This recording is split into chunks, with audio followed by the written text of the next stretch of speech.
The black security key was too cold. Not cool from the weather, cold enough to sting the center of my palm, as if it had been sitting in a freezer instead of the inside pocket of my dress uniform. I closed my fingers around it. Across the cemetery gate, someone was pounding on metal. The sound carried through the humid morning air, hard, hollow strikes. A woman called out a name I could not make out, and somewhere behind her, a child had started crying. Fresh-cut grass, mixed with the sweet rot of funeral flowers, left too long in the sun. The iron gate smelled faintly of rain and rust. Preston Hale stood on the other side. 3 days earlier, he had watched me bury his father. Now his shirt collar was open, his silver tie hung crooked, and the polished calm he wore for church fundraisers and veterans' dinners had finally cracked. "We need the key," Preston said. His voice came through the bars, low enough that the families behind him would not hear the panic underneath. Beside him, Elise Hale pressed one hand against the gate and looked over her shoulder toward the crowd, gathering near the entrance to Hale Memorial. Her blonde hair had come loose from the neat twist she wore in every company photograph. "Please, Aaliyah," Elise said. "There are services scheduled. Families are waiting." A white-haired woman near the gate clutched a framed photograph against her chest. "My son is buried here," the woman called. "Why did his name disappear?" Preston did not turn around. His eyes stayed on my closed fist. At 48, after more than 20 years in the United States Air Force, I had learned that people told you more with what they stared at than with what they said. Young airmen watched exits. Commanders watched clocks. Men who had something to hide watched your hands. Preston watched mine as if I were holding the last breath in his body. "What happened to the system?" I asked. "It locked us out," Preston said. "Systems do not lock people out for no reason. This is not the time for one of your lectures," Elise said. Her fingers tightened around the iron bar.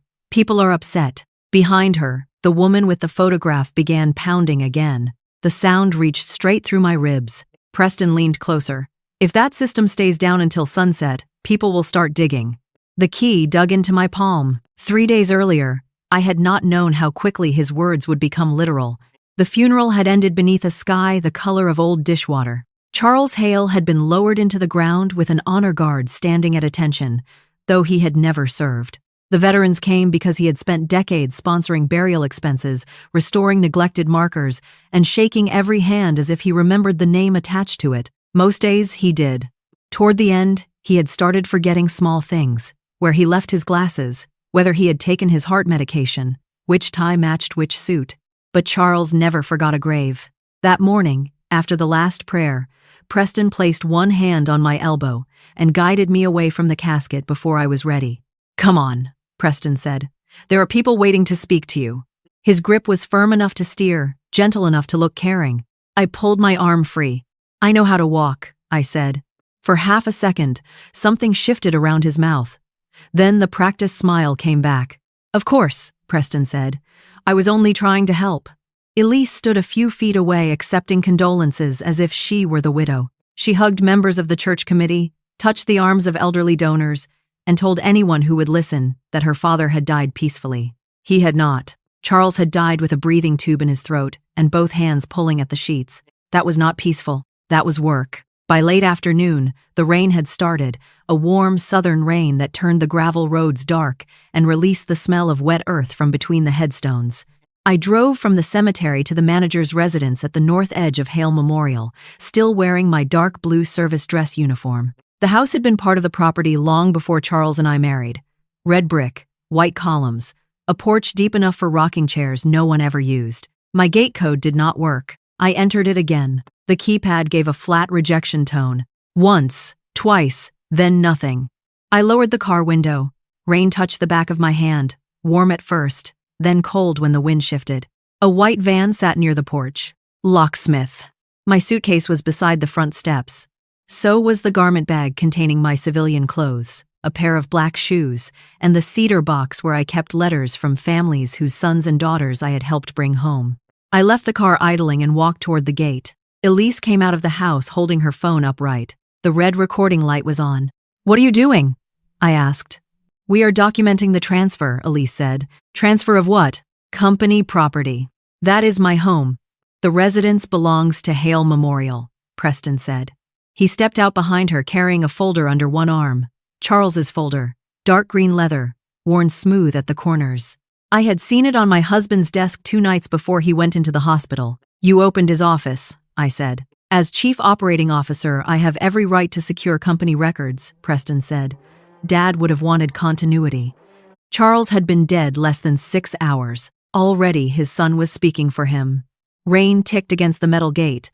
The locksmith avoided my eyes while replacing the final cylinder in the front door. Open the gate, I said. Elise lifted the phone a little higher.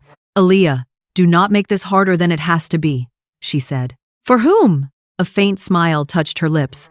Not warmth. Satisfaction. You have your career, Elise said. Your base. Your military friends. This property belongs to our family. I am Charles's wife. You were his wife. The correction landed quietly. That made it worse. Preston came down the steps and stopped inside the gate. We packed your personal items, he said. If anything is missing, send Elise a list. Open the gate, I said again. No, Preston said. The answer came fast, almost eager. Elise glanced toward the locksmith, then at 2 groundskeepers standing beneath the maintenance awning. She wanted witnesses. That was why she was filming. Not for safety. For a story she had already written. Dad was not himself toward the end, Elise said. He let things become confused. The word hung between us. Confused. I had heard it used in hospitals, courtrooms, and family meetings where the oldest person at the table still understood everything but had stopped being convenient. What exactly became confused? I asked. Preston shifted the green folder under his arm. There. A small movement. Barely anything, but enough. Elise stepped closer to the bars. A black woman like you does not belong in this family, she said. Even the rain seemed to ease. The locksmith stopped turning his screwdriver. One of the groundskeepers looked down at his boots. Elise's phone kept recording. My jaw tightened, but I kept my voice level. Say that again, I said. Her expression flickered. Preston cut in before she could answer. Elise is upset, he said. We all are. That is not what she said. This is a funeral day, Preston said. Let us not turn it into something ugly. He had always been good at that, taking the knife out of someone else's hand and placing it in yours. Elise lowered the phone a few inches. You heard me, she said. Yes. So had everyone else. I looked at the green folder again, then at the suitcase by the porch. One clasp hung open. Someone had searched it. The cedar box was still inside, but the folded scarf covering it had been disturbed. My fingers moved to the inside seam of my uniform jacket. The black security key was there. Charles had pressed it into my hand in the hospital 2 nights before he died. His skin had been dry and hot. The machine beside him made a soft puffing sound every few seconds, while disinfectant burned the back of my throat. If the map changes after I am gone, Charles had whispered.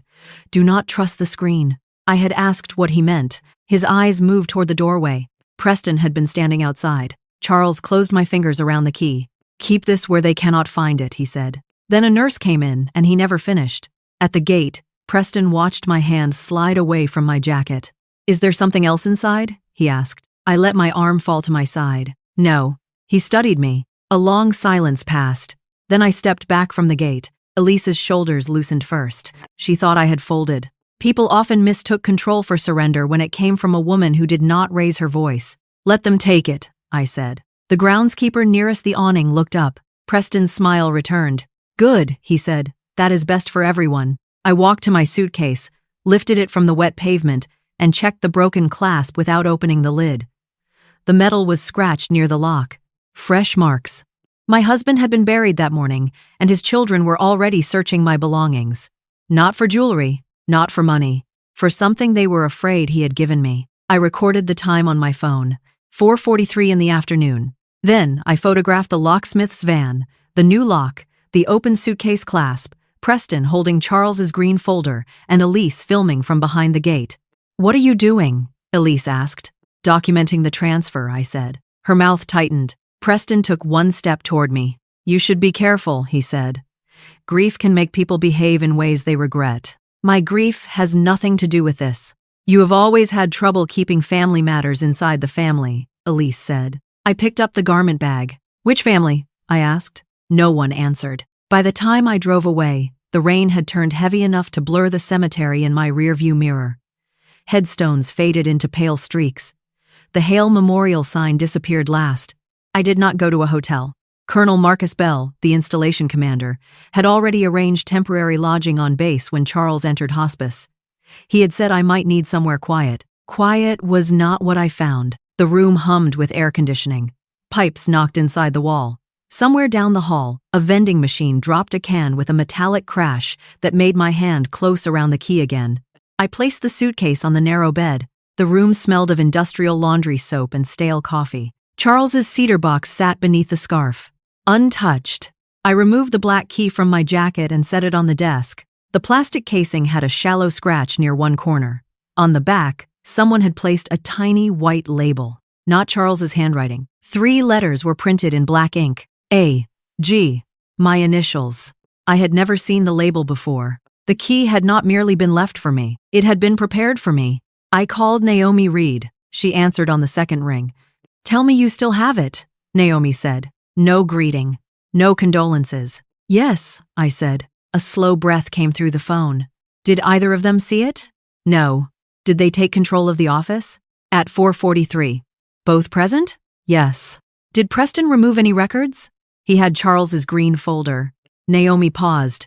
Paper moved on her end of the line. "What did Elise do?" the attorney asked. "She recorded the entire lockout." Another pause. Longer this time. "That may help us," Naomi said.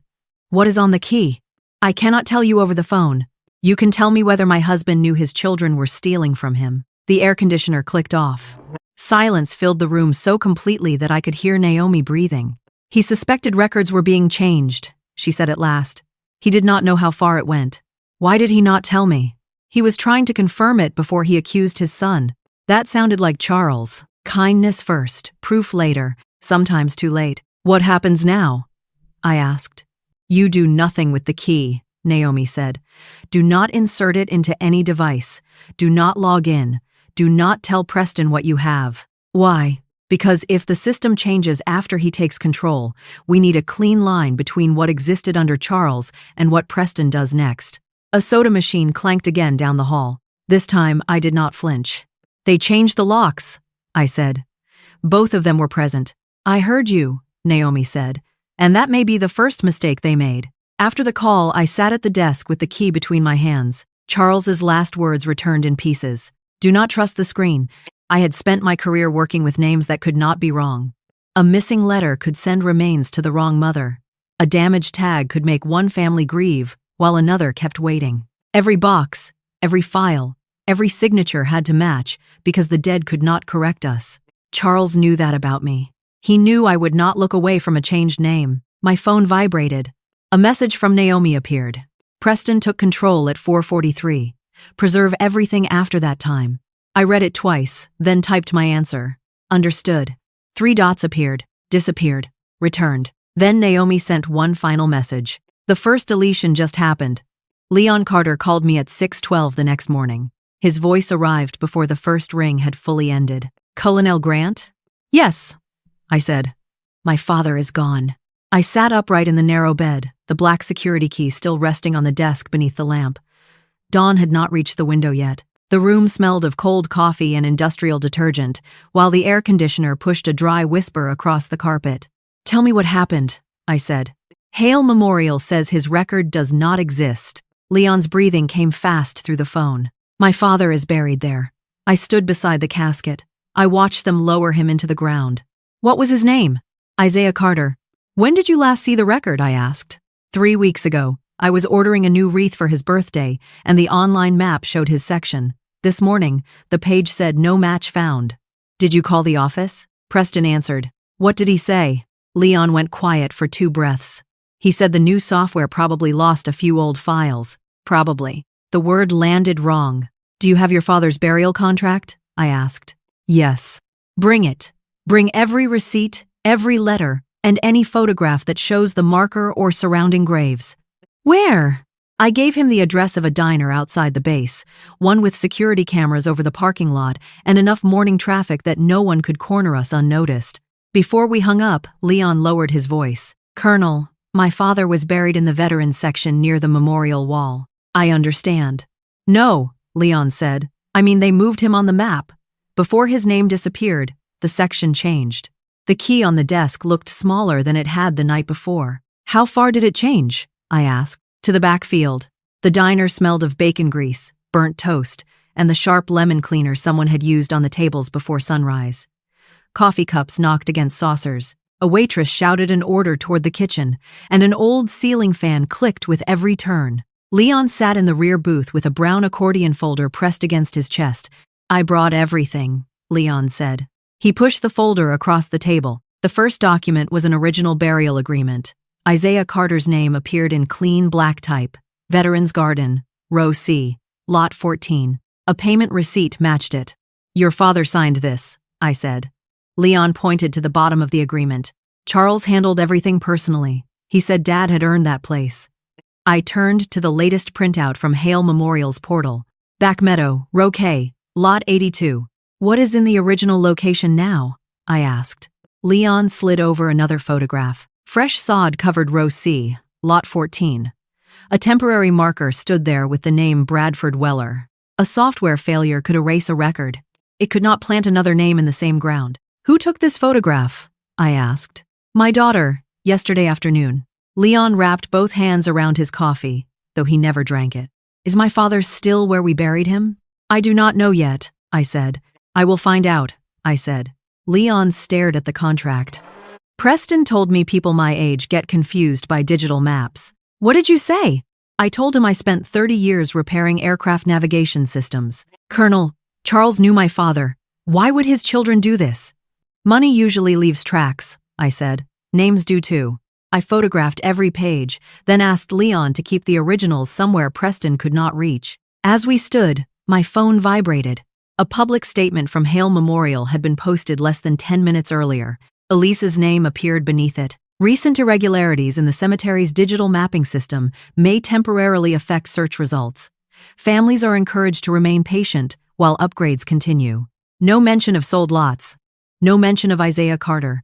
No mention of why a wealthy family's marker now occupied his place. Leon read over my shoulder. "She wrote that fast," he said. "Too fast," I answered. By 8:30, Naomi had arranged a meeting with Miriam Cole at a diner across town. Miriam had worked in Hale Memorial's records office for almost 30 years. She knew which families brought artificial flowers, which widows visited every Sunday, and which paper maps Charles refused to throw away. She arrived wearing a gray cardigan despite the heat. Her purse stayed clutched beneath one arm. "I cannot stay," Miriam said. "Miriam," Naomi said, "you are not being asked to accuse anyone." "That is exactly what this is," Miriam replied. Her voice shook, but her eyes moved directly to the Carter contract I had placed on the table. "Miriam," I said, "have you seen that lot number before?" "No." Her answer came too quickly.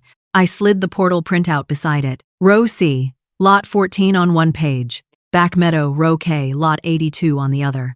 The older woman's fingers tightened around the strap of her purse. "I do not handle the new system," Miriam said. "But you handled the paper maps. Years ago.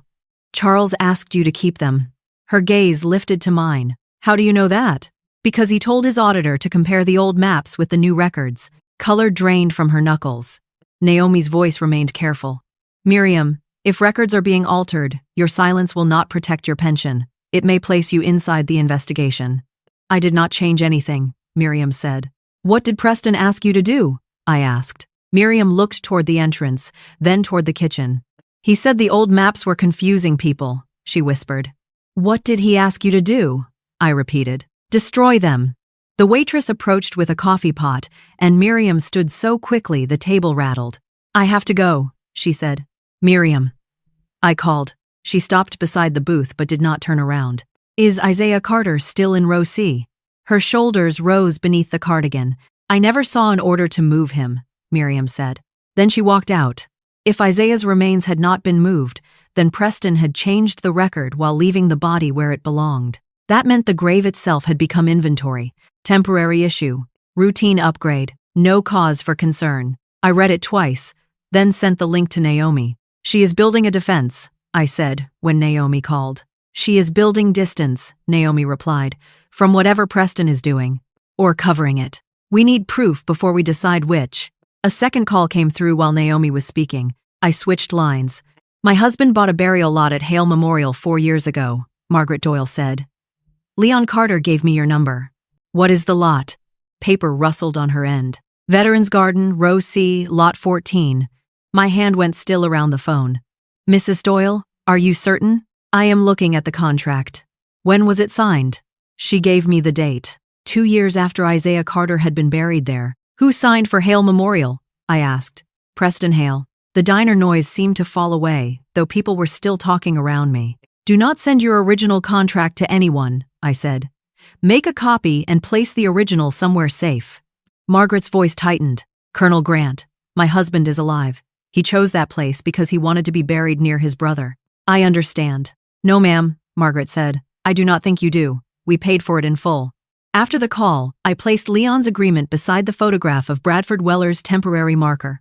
1 lot. 3 families. Isaiah Carter already buried there. Margaret Doyle holding a paid contract. The Weller family preparing to use the same ground. My phone vibrated again. This time the message came from Naomi. I found the maintenance company receiving payments from the cemetery fund. No employees, no equipment. Registered address is a private mailbox. I stared at the screen. The missing names were not the whole scheme. They were the cover. Leon's question returned to me. How many names did they erase? I opened the list Naomi had attached. It ran longer than 3 pages. Enough, I whispered, to know this was never a mistake. Calvin Brooks did not shake my hand when I entered Naomi's office. He was standing at the conference table with 3 bank statements spread beneath his palms, his reading glasses low on his nose, and a yellow legal pad filled with arrows, dates, and account numbers. The room smelled of printer toner, old coffee, and the rain drying on my uniform coat. Sit down, Colonel Grant, Calvin said. His voice had the flat patience of a man who had spent most of his life waiting for numbers to confess. Naomi closed the office door behind me. What did you find? I asked. Calvin tapped the first statement. Money left the Perpetual Care Fund in 27 separate payments over almost 3 years. How much? He gave me the total. The number sat between us, too large to be an accounting mistake and too precise to be panic. Where did it go? I asked. Hale Grounds Preservation. The name sounded respectable. That was the point. Calvin slid a printed business registration across the table. No employees, he said. No equipment. No payroll taxes. No commercial insurance. The registered address is a private mailbox beside a dry cleaner. Who owns it? On paper, a man named Owen Price. I had heard that name before. Preston's real estate partner, I said. Calvin nodded. Mr. Price controls the company, but the bank records show transfers from Hale Grounds Preservation into an account used for Preston's residential development project. Naomi placed a second folder in front of me. Inside were invoices for landscaping, drainage repair, monument cleaning, and soil restoration. Some were for work I knew had never happened. Charles had complained about the broken irrigation line near the east wall for months. The company had billed Hale Memorial for repairing it twice. The line was still broken. How did the payments get approved? I asked. Calvin removed 1 page from the stack. Charles Hale's signature rested at the bottom. The room became too warm. I reached for the paper, but my fingers stopped before touching it. That is his signature, I said. Naomi pulled out the chair beside me. Aaliyah, sit down. I am sitting. I was not. The backs of my knees touched the chair, yet my body had remained upright. Calvin waited until I lowered myself. There are 6 payments with what appears to be Charles's signature, he said. 2 early authorizations look original. The others need examination. Original means he approved them. It means the ink and pen pressure are consistent with a handwritten signature, Calvin said. It does not tell us what documents he believed he was signing. I looked at the date. Charles had signed the first payment almost 3 years earlier, long before his heart failure worsened. He told me the cemetery needed drainage work, I said. Preston brought documents to the house during dinner. A memory surfaced with the smell of roasted chicken and furniture polish. Preston had arrived carrying a stack of folders and complaining about a contractor deadline. Charles sat at the dining room table with his glasses pushed onto his forehead, while his son turned pages and pointed to tabs. Just routine approvals, Dad, Preston had said. Charles signed without reading every sheet. I had cleared the plates. At the time, that was all it had been. Dinner. Paperwork. A son helping his father. Now the memory had teeth. Can you prove Preston placed false invoices in front of him? I asked. Not yet, Calvin said. Then this could still put Charles inside the scheme. Naomi folded her hands. If the estate benefited or if Charles knowingly approved improper transfers, the estate may face civil claims. He did not benefit. Belief is not evidence, Naomi said. Her tone did not soften, and I was grateful for that. A gentle lie would not protect anyone buried at Hale Memorial. Check every signature, I said. Every date, every file creation record. If Charles signed something wrong, we document it. Calvin studied me over his glasses. You understand where that may lead? Yes. Outside the office, thunder rolled across the city. The sound reminded me of cargo doors closing. Final, heavy, no taking it back. Calvin opened another folder. Then you should see this. 4 approval forms carried Charles's signature, but the files had been created after his hospital admission. One had been created 2 days before he died, when he could no longer hold a pen. The signatures were inserted as images, Calvin said. Same dimensions, same angle, same tiny ink break beneath the letter H. He placed transparent copies over one another. Perfect alignment. Too perfect. Someone scanned his signature, I said. Yes. From what? That is what I am trying to determine. My phone rang before I could answer. Preston. Naomi glanced at the screen. You are not required to speak with him, she said. I want to hear what he wants. Put it on speaker, Naomi said. I accepted the call. Aaliyah, Preston said. You have been difficult to reach. I have been busy. With my father's stolen records? Calvin's pen stopped above the legal pad. What records do you believe I stole? I asked. A small pause followed. You know exactly what I mean, Preston said. I do not. The security device belongs to Hale Memorial. What records does it contain? Silence. Rain struck the office window in sudden, hard drops. Preston's breathing changed.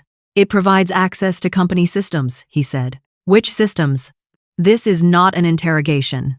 No, I said. It is a simple request. Identify the specific records you believe I possess. His voice dropped. You are making a mistake. Then explain it. You are grieving.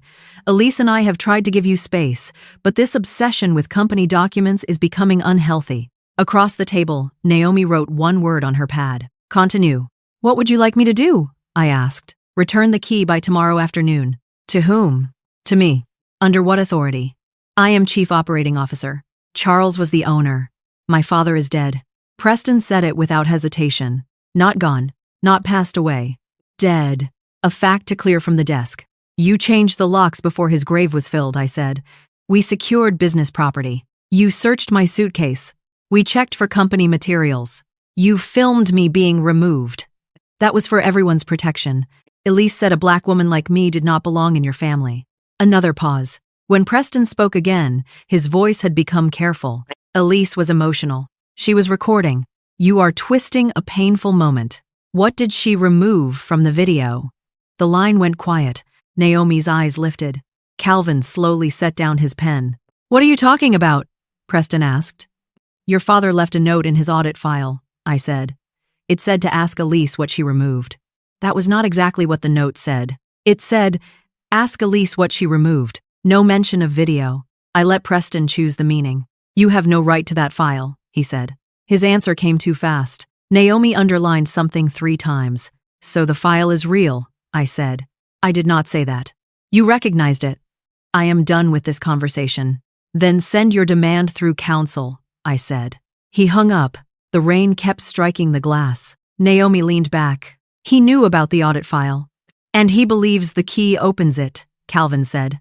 Does it? I asked. Naomi looked at the black device inside the evidence pouch on her desk. We still do not know. By late afternoon, Calvin had traced 2 of the earliest payments to real maintenance work. Charles had approved them after Preston showed him legitimate invoices. 3 months later, the invoice numbers continued, but the work stopped. Same contractor name. Same format. Different bank account. The scheme had not begun with a large theft. It began with something Charles already trusted. Preston had taken a real company, copied its paperwork, and slowly replaced the destination. A few $1,000s. Then more. Then enough to save a failing development. Look here, Calvin said. He turned his laptop toward me. A transfer memo read temporary reserve allocation. The funds left Hale Memorial on a Thursday. The following morning, Preston's development company made a payment to a private lender. How close was he to default? I asked. Very close, Calvin said. The lender had already issued a notice. So he needed the cemetery money immediately. Yes. Did Charles know about the development debt? I found no proof that he did. My phone buzzed with an email from Naomi's assistant. The subject line read, Preservation Demand. Preston's attorney accused me of withholding confidential business property and threatened legal action if the key was not surrendered within 24 hours. Naomi read it beside me. They are careful, she said.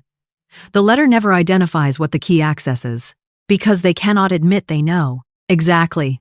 I looked at Preston's signature beneath the demand. He had signed his full name in black ink. Smooth, confident, nothing like Charles's tired hand.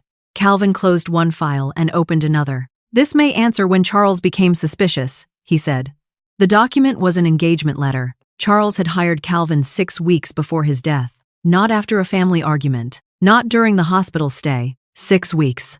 The letter instructed Calvin to examine perpetual care payments, compare digital maps against original lot records, and preserve all related files without notifying Preston or Elise. Below Charles's signature was a handwritten list. Hale Grounds Preservation. Duplicate lot numbers. Missing veteran records. Then one final line. Ask Elise what she removed. A faint brown ring marked the corner of the page. Coffee.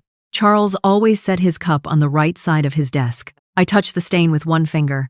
He had sat alone with this paper while I was sleeping down the hall. He had known enough to be afraid. Not enough to stop his children. Or not soon enough. Calvin passed me a spreadsheet recovered from Charles's personal folder. Most rows contained dates and payment amounts.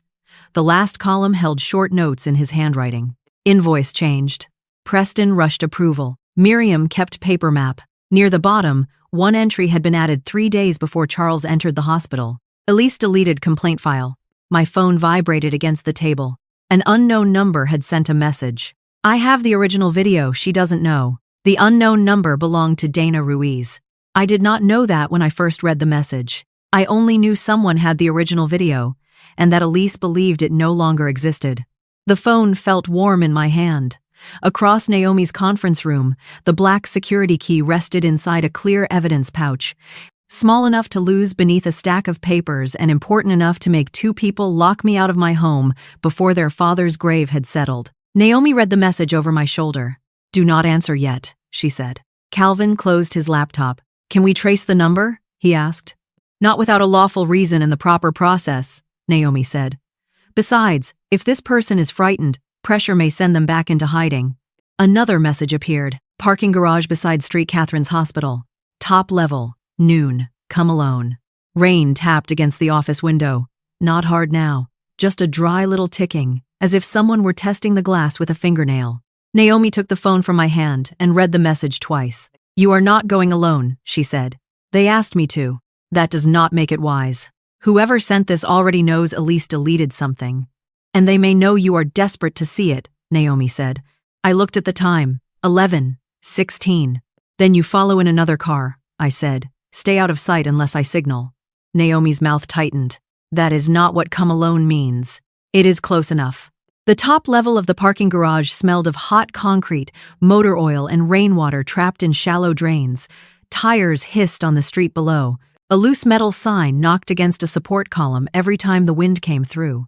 Dana stood beside a dark blue sedan near the far wall. I recognized her from Hale Memorial's public events. 30-something, brown hair usually curled and pinned for photographs.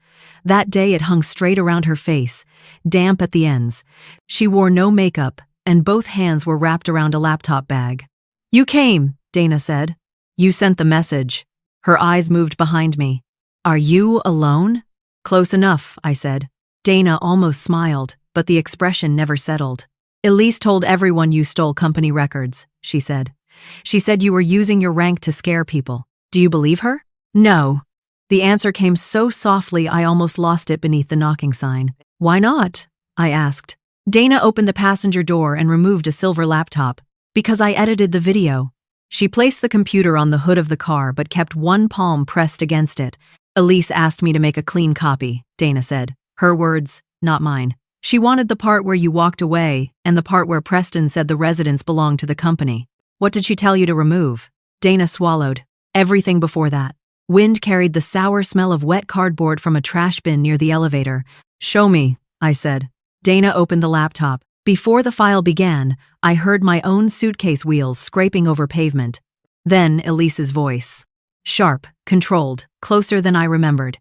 A black woman like you does not belong in this family, Elise said from the computer speakers. My fingers curled against the edge of the hood. The camera angle showed the gate, Preston holding Charles's green folder, and the locksmith kneeling beside the front door. Elise must have propped the phone against something before walking toward me, because the frame remained still. On the recording, I asked her to repeat herself. Preston stepped between us. "Elise is upset," Preston said in the video. "That is not what she said," my recorded voice answered. The scene continued after I turned away. That was the part I had never seen. Preston waited until I reached my car, then looked toward the groundskeepers. "Get everyone back to work," he said. Elise walked toward the phone and lowered her voice. "What if she still has the key?" Elise asked. Preston glanced toward my car. "Then we make her look unstable until she gives it back," he said. A door slammed somewhere below us. Dana jumped. The video kept playing. Elise asked, "How long do we have?" "Not long," Preston said. "We have to get into the system and clear what Dad found before the audit starts." My husband's green folder shifted beneath his arm. Elise asked, "What about the complaint files?" "I thought you handled those," Preston said. "I removed the ones that mattered," Elise replied. Dana stopped the recording. For a moment, all I heard was the metal sign tapping the column. "You have the entire file?" I asked. "Yes." "Where did it come from?" "Elise's phone backed up to the company cloud," Dana said. "She gave me access because I handled media files. When she sent me the edited version, I saw the original sitting in the deleted folder." "Why did you keep it?" Dana stared at the laptop screen. "Because she told me to say the shortened copy was complete." "Did you?" "To the company attorney, yes." Her fingers tightened around the computer. "I told him it was the full file." "Why are you giving it to me now?" Dana looked toward the city beyond the concrete wall. "Because this morning, Elise asked me to delete the cloud backup and sign a statement saying the original had been corrupted." She opened the laptop bag and removed printed pages, emails, complaint logs, internal message. One subject line read "Duplicate interment rights." Another read "Carter family escalation." Dana handed me the first page. A widow had written that her husband's purchased lot now appeared under another name. Dana had forwarded the complaint to Elise and asked whether the family should receive a refund. Elise's response was one sentence: "They do not have the money to fight us." The words sat there in black ink, neat and ordinary. No anger, no panic, just arithmetic. "How many complaints did she remove?" I asked. "At least 11 that I saw," Dana said. "Maybe more." "Did Preston know?" Dana opened another message chain. Elise had forwarded the complaints to Preston. His reply read, "Hold until after transition." "What transition?" I asked. "I thought he meant software," Dana said. "Now I think he meant Charles." A car engine started on the level below us. Dana snapped the laptop shut. "I cannot lose my job," she said. "If you stay silent, you may lose more than your job. I have rent, insurance. My mother depends on me." "I am not asking you to become brave for me," I said.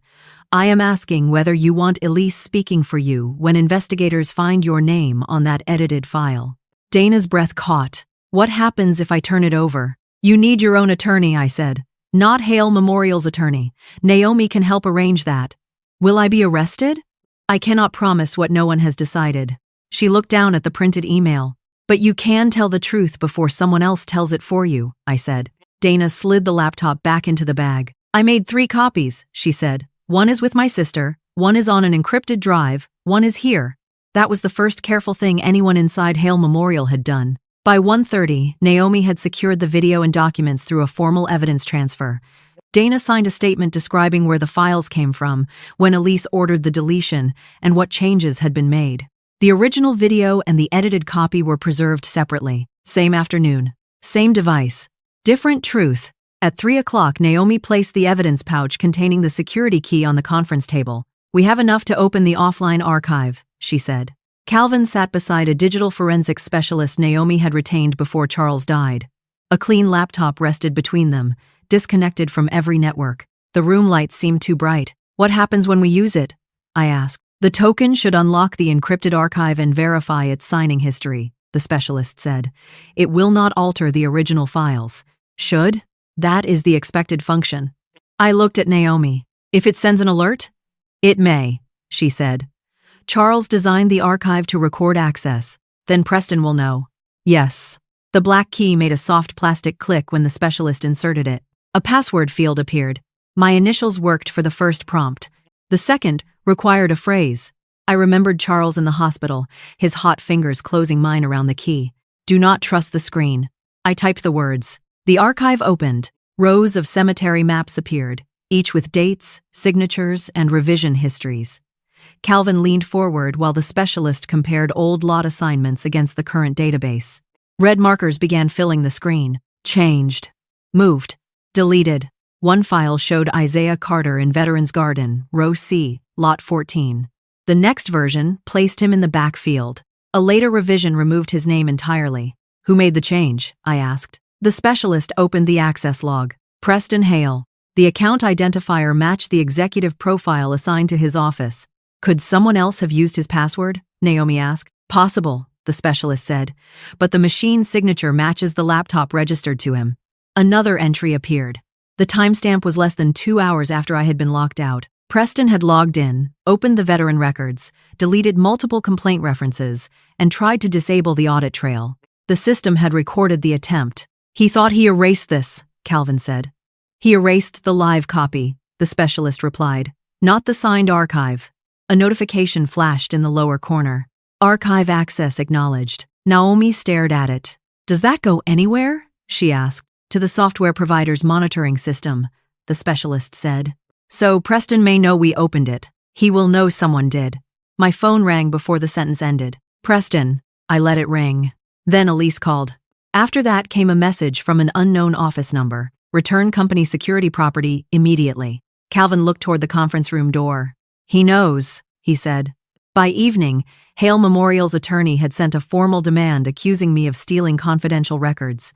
Before Naomi could respond, my base office called. The voice belonged to Captain Reed with security forces. Colonel Grant, local authorities contacted us regarding a civilian property complaint, Captain Reed said. We need you to come to the security forces office with counsel available. I understand, I said. No local officer drove onto the base. No one arrived at my room. Security forces met me in a plain office with beige walls, a humming fluorescent light, and a small recorder placed at the center of the table. A judge advocate joined by secure call, while Naomi participated from her office. Captain Reed reviewed Preston's allegation. I placed Charles's written transfer instructions, Naomi's preservation letter, and the evidence receipt on the table. The device was given to me by Charles Hale before his death, I said. It is being held for a documented civil investigation. The captain examined each page. Did you use military systems to access Hale Memorial data? Captain Reed asked. No. Did you direct military personnel to obtain it? No. Is any of the data stored on federal equipment? No. The judge advocate spoke through the conference phone. At this point, Colonel Grant appears to be responding to a civilian ownership dispute. There is no basis for seizure by base authorities. Captain Reed turned off the recorder. You are free to go, he said. At the door, the judge advocate asked me to wait. His voice dropped once Captain Reed stepped away. Colonel, they are not only trying to recover the device, the attorney said. They are trying to create a record suggesting you used your rank to control civilian information. I did not.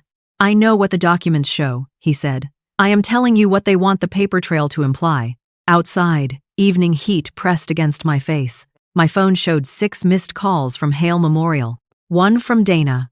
I called her first. No answer. A second call went straight to voicemail. Naomi called less than a minute later. Dana did not report to work, she said. She was afraid Preston would take her laptop. Her sister says Dana left her apartment after seeing someone from Hale Memorial waiting outside. Where is she now? We do not know. The parking lot lights flickered on one row at a time. Across the pavement, my car sat alone. On the passenger seat, the clear evidence pouch was empty. The key was safe with Naomi. But Preston knew the archive had been opened. He knew someone inside his company had preserved the original video. And somewhere between the parking garage and that evening, Dana Ruiz had disappeared. Dana had not disappeared. By 8 the next morning, Naomi had tracked her to a roadside motel outside Macon, where Dana was staying with her sister and refusing every call from Hale Memorial. The room smelled of bleach, damp carpet, and fried food from the diner next door. An air conditioner rattled beneath the window. Dana sat at the table with both hands around a paper cup, though the coffee had gone cold. I saw one of Preston's maintenance supervisors outside my apartment, Dana said. He was parked across the street with the engine running. Did he threaten you? Naomi asked. No. Did he approach you? No. Dana stared at the cup. That almost made it worse. Her sister stood near the door with her arms crossed. You are not going back there, the sister said. I still have a job, Dana replied. You have a building full of people trying to make you part of their lie. Dana looked at me. If I testify, Elise will ruin me.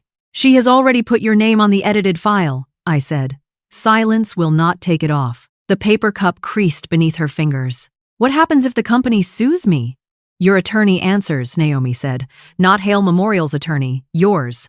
Dana looked toward the motel door. I need time. Naomi nodded. You have some, she said. Not forever. We left with no promise that Dana would appear publicly.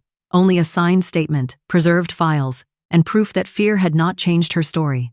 By noon, Elise had filled the day with hers. She stood behind the Hale Memorial podium in a navy dress, a church behind her, and the company seal centered beneath both hands. Reporters crowded the sidewalk. Veterans' flags snapped in the wind. I watched from Naomi's conference room. Our family is grieving, Elise said on the screen. Unfortunately, a private dispute has been turned into a public spectacle by someone holding company security property and interfering with burial services. A reporter asked whether she meant Colonel Aaliyah Grant. Elise lowered her eyes. Yes, she said. Colonel Grant has had difficulty separating military authority from private family matters.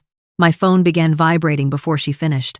Messages from people on base, former colleagues, 2 officers from veterans organizations who had attended Charles's funeral. Naomi muted the television. She is accusing you of abusing your rank without saying it directly, Naomi said. Can we release the video? We can, she replied, but I advise against it. Leon paced beside the window. People should hear what Elise said at that gate, he said. They should hear all of it. Then Preston's attorney will argue we contaminated witnesses and damaged the investigation, Naomi said. Leon turned toward me. You are going to let them call you unstable? For now. My father's name is gone and they are standing in front of flags pretending to be victims. I know. Then do something. The words hit because they were fair. I opened the video and stopped before pressing play. One upload might turn public anger in our direction, but it would also give Preston every detail before regulators saw the evidence. I locked the screen. Not yet, I said. Leon stared at me, then nodded once. He did not agree, but he stayed. At 3:20, Miriam called. Her voice was a whisper. They turned away the Jefferson family, she said. Why? The system says their daughter's lot does not exist. The service is tomorrow. Where are you? In my car behind the records building. Do not go inside, I said. I already did. Paper rustled near her phone. Preston told staff not to use paper maps. He said the old records were contaminated. What did you take? The maps Charles told me to save. Naomi moved closer. Ask whether she removed originals, the attorney said quietly. Miriam, are those original company records? No, Miriam replied. I copied them years ago when water damaged the archive room. What else do you have? Shift logs, change requests, notes Preston wrote by hand. A car door slammed on her end. Miriam stopped breathing. Someone is coming, she whispered. Drive away, I said. I am not supposed to leave during shift. Miriam, drive. An engine started. Tires rolled over gravel. Only when road noise replaced the silence did she speak again. He wrote the lot numbers himself, Miriam said. He told me to reassign them and make the paper match later. Did you? Some. How many? I do not know. Bring everything to Naomi's office. What about my pension? No answer could make her safe. If Preston controls the records, he controls whether you carry the blame, I said. Documents give you a voice he cannot rewrite. Miriam arrived an hour later with 2 storage boxes. The paper smelled of dust, mildew, and cedar. Folded cemetery maps filled the first box. The second held shift logs, handwritten requests, and carbon copies of change forms. One note carried Preston's initials. Move Carter to rear inventory. Hold original marker until transition. Another listed several lot numbers beside the words premium resale. Miriam sat while Naomi photographed each page. I told myself no one was being moved, Miriam said. Only the records. Leon stood across from her. My father became inventory while you told yourself that. Miriam's shoulders folded inward. Yes, she said. No defense.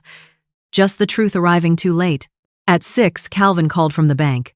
A transfer from Hale Memorial's perpetual care account to Hale Grounds Preservation had triggered a fraud review. The amount was larger than previous payments, and the receiving company had already been flagged.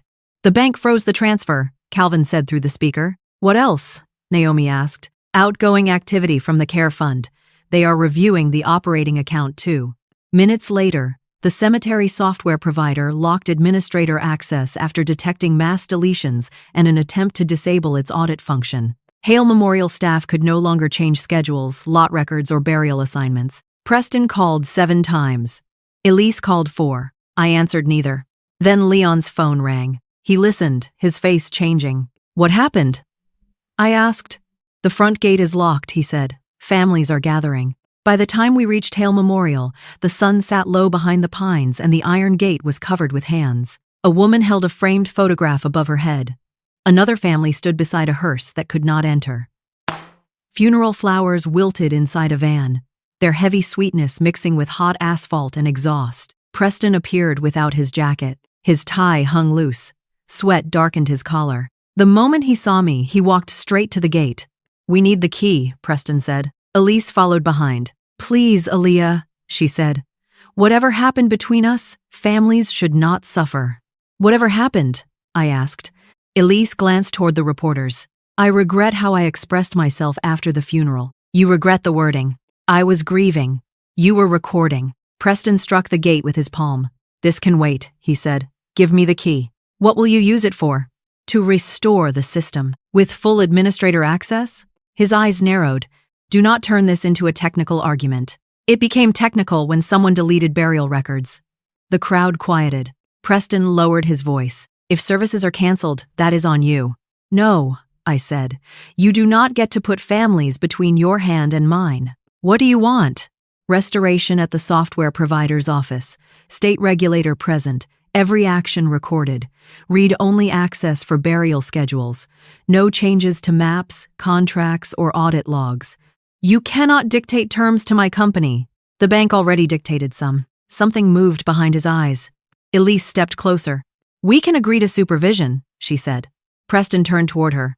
Elise, we do not have a choice, she replied. For the first time, they looked less like family and more like partners deciding who would take the first loss. The supervised restoration began the next morning. A software representative opened the system in read-only mode, while Naomi, Calvin, the state regulator, and a digital examiner watched. Preston sat across the room with his attorney. Elise kept her hands folded. The key unlocked the signed archive. Burial schedules returned first. Then the maps. Then a hidden directory appeared beneath an administrative account. Future inventory.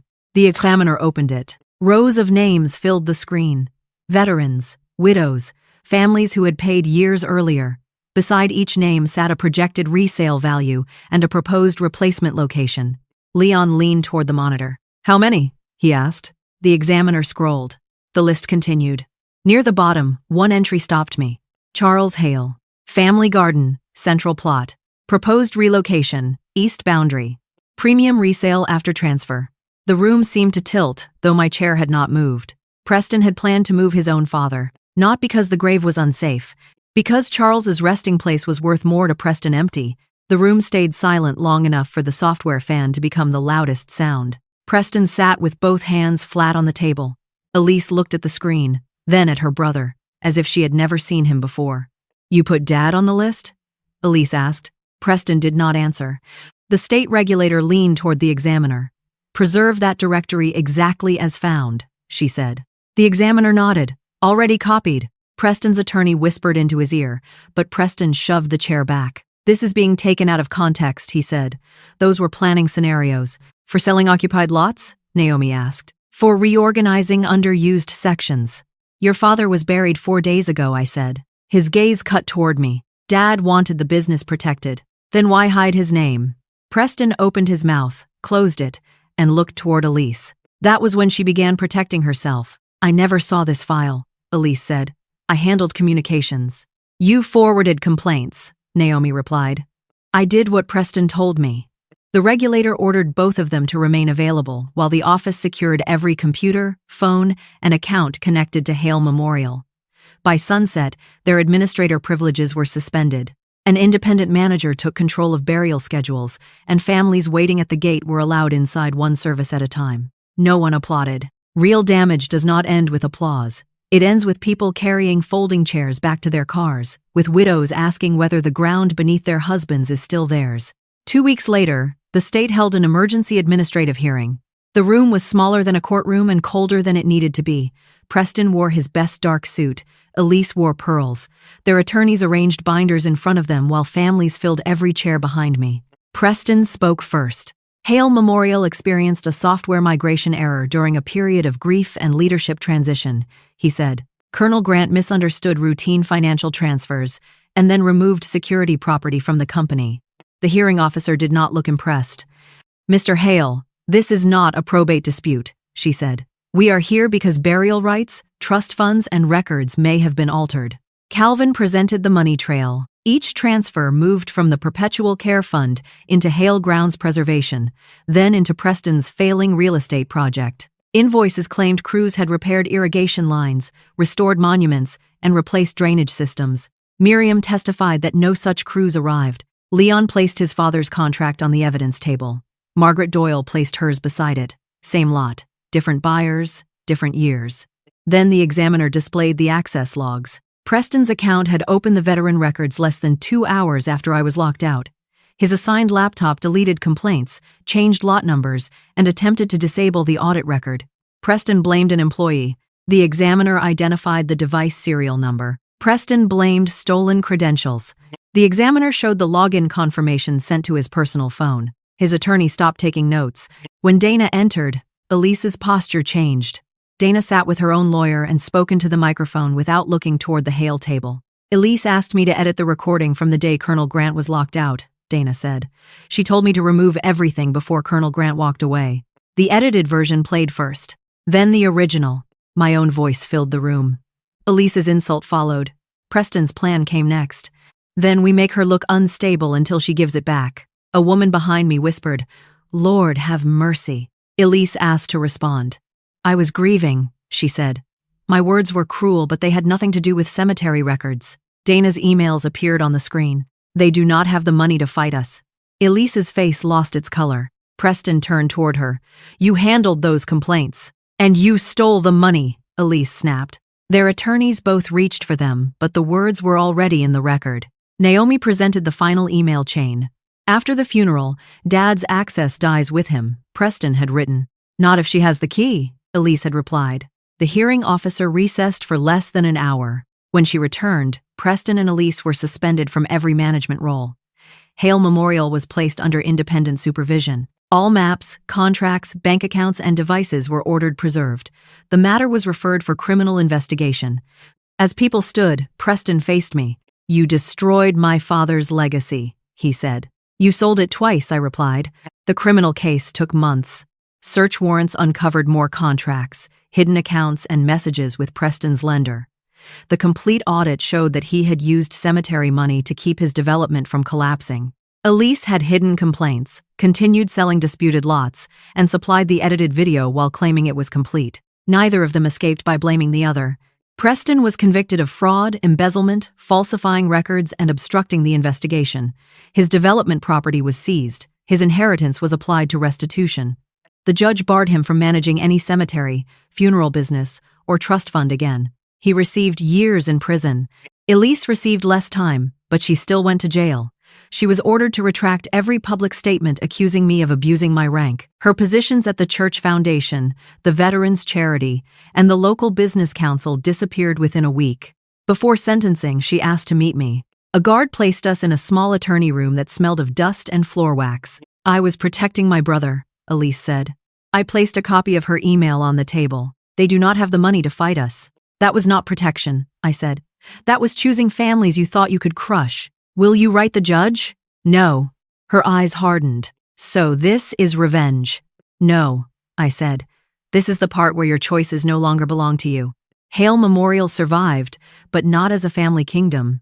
The state appointed an independent board with employees, financial specialists, and representatives from veterans' families.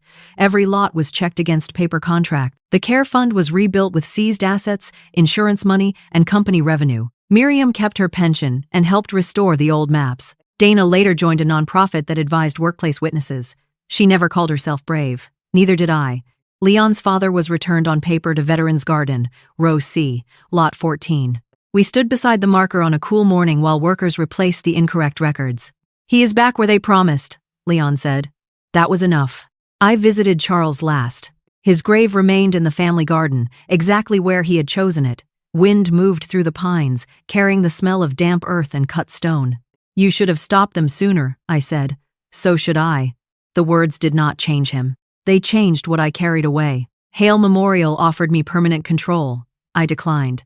Instead, I signed the final transfer, placing its records under shared oversight. No single family member could alter a burial map again. No executive could move trust money without independent approval. When the new archive was ready, I used the black security key one last time. A green light appeared. Every restored name matched. I removed the key and placed it inside a glass case in the records room. Beneath it, the board had mounted a simple sentence: "Every name matters. Every promise is binding." Outside, the front gate opened. Families walked in without asking permission. Preston and Elise had believed legacy meant property, money, and the right to decide who belonged. They had taken everything they could reach, but the legacy they stole was never theirs to own. It belonged to every family that trusted the ground beneath them.